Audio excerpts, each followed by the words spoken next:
আজকে আমি দুটো ডিম দিয়ে মজাদার এক নাস্তার রেসিপি বানিয়ে দেখাবো। নমস্কার, আমি টুম্পা আর আপনারা দেখছেন Tumpa healthy food kitchen and blog. আজ আমি ডিম দিয়ে নতুন স্বাদের ও নতুন ধরনের একটা রেসিপি বানিয়ে দেখাবো।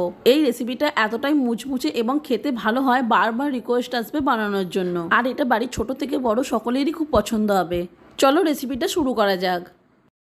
ডিমের এই রেসিপিটা বানানোর জন্য আমি একটা পাত্রের মধ্যে দুটো ডিমকে খুব ভালোভাবে ফাটিয়ে নিচ্ছি। আর এদিকে আমি একটা পাত্রের মধ্যে নিয়ে নিয়েছি ধনেপাতা কুচি, কাঁচা লঙ্কা কুচি আর পেঁয়াজ কুচি। এবার আমি এই ডিমের মধ্যে ধনেপাতা, কাঁচা লঙ্কা ও পেঁয়াজ কুচিগুলো দিয়ে দিচ্ছি। এবার আমি এর মধ্যে দিয়ে দেবো হাফ চামচ মতো নুন, হাফ চামচ মতো হলুদ গুঁড়ো, হাফ চামচ মতো লঙ্কা গুঁড়ো, হাফ চামচ মতো গরম মশলা গুঁড়ো আর দিয়ে দেবো কিছুটা পরিমাণ ধনে গুঁড়ো। এবার আমি সমস্ত উপকরণগুলোকে খুব ভালোভাবে মিশিয়ে নেব। এখানে আমার ডিমের সঙ্গে সমস্ত উপকরণগুলো খুব ভালোভাবে মেশানো হয়ে গেছে। এবার এটা আমি এক সাইডে রেখে দিচ্ছি। এখানে আমি একটা পাত্রের মধ্যে নিয়ে নিয়েছি অর্ধেক বাটি মতো ময়দা। আর আমি এই ময়দার মধ্যে দিয়ে দিচ্ছি 4 চামচ মতো কর্নফ্লাওয়ার।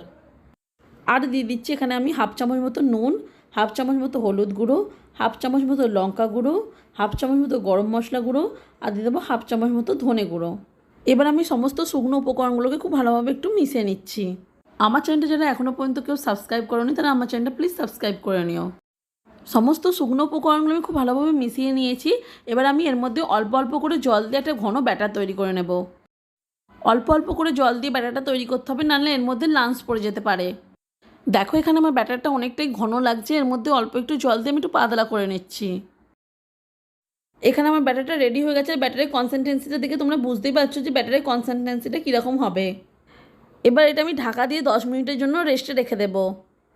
আর এদিকে আমি একটা কড়াই গরম করতে বসিয়ে দিয়েছিলাম। কড়াইটা আমার গরম হয়ে গেছে। এবার আমি এর মধ্যে দিয়ে দিচ্ছি 2 থেকে 3 টেবিল চামচ মতো সাদা তেল। তেলটা আমি কড়াইয়ের চারপাশে একটু খুব ভালোভাবে বুলিয়ে নিচ্ছি। এবার আমি এই কড়াইয়ের মধ্যে ডিমের মিশ্রণটা দিয়ে দেবো। একটা খুন্তির সাহায্যে ডিমের মিশ্রণটা কড়াইয়ের চারপাশে একটু ছড়িয়ে দেবো, যাতে ডিমটা আমার খুব ভালোভাবে ভাজা হয়ে যায়। ডিমটা ভাজার সময় গ্যাসের ফ্লেম মিডিয়াম রেখে ভাজতে হবে, নাহলে নিচে থেকে ডিমটা জ্বলে যেতে পারে। এই দেখো এখানে আমার ডিমের এক পিঠটা খুব ভালোভাবে ভাজা হয়ে গেছে। এবার এটা আমি উল্টে দিয়ে অপর পিঠটাও খুব ভালোভাবে ভেজে নেব। ডিমটা উল্টানোর সময় কিন্তু খুব সাবধানে উল্টাতে হবে। আর দেখো এখানে আমার ডিমটা খুব ভালোভাবে ভাজা হয়ে গেছে। এবার আমি এটা প্লেটের মধ্যে নামিয়ে নেব। ডিমটা গরম থাকতে থাকতে একটা ছুরি দিয়ে ডিমটাকে আমি পিস পিস করে কেটে নেব।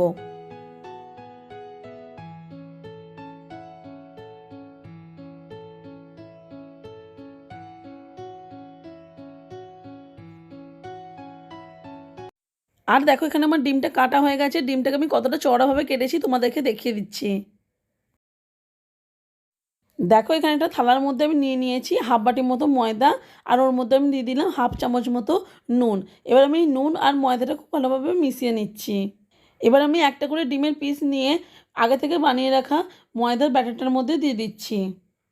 এবার আমি একটা চামচ দিয়ে ডিমের পিসটাকে ময়দার ব্যাটারের মধ্যে খুব ভালোভাবে ডিপ করে নিয়ে তুলে নিয়ে শুকনো ময়দার মধ্যে দিয়ে দেবো। এবার চারপাশ থেকে অল্প অল্প করে ময়দা দিয়ে হালকা হাতে প্রেস করে করে একটা কোট করে নেব। দেখো এখানে আমি ডিমটাকে খুব ভালোভাবে কোট করে নিয়েছি। এবার আমি এক্সট্রা যে ময়দা থাকে সেই ময়দাটাকে খুব ভালোভাবে ঝাড়িয়ে নিচ্ছি। ঠিক একইভাবে আমি বাকিগুলোকেও বানিয়ে নিচ্ছি।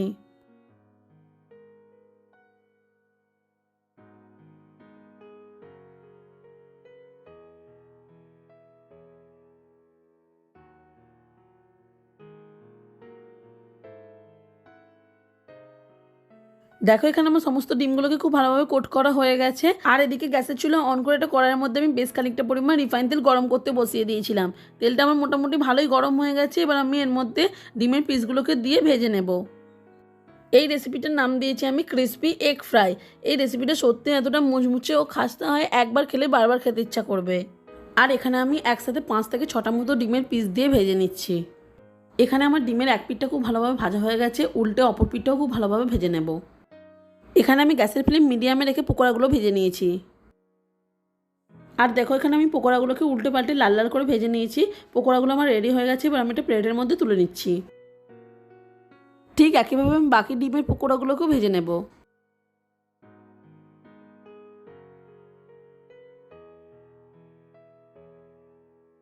দেখো এখানে আমার সমস্ত পকোড়াগুলো ভাজা হয়ে গেছে। এবার আমি তোমাদেরকে সার্ভ করে দেখাবো।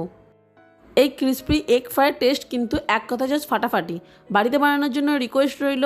আর বাড়িতে বানালে অবশ্যই কমেন্ট করে জানাতে ভুলবেন না খেয়ে তোমাদের কেমন লেগেছে। আমার এই ভিডিওটা ভালো লাগলে অবশ্যই লাইক, কমেন্ট এবং শেয়ার করবেন এবং আমার নতুন চ্যানেলটা প্লিজ সাবস্ক্রাইব করে দেবেন।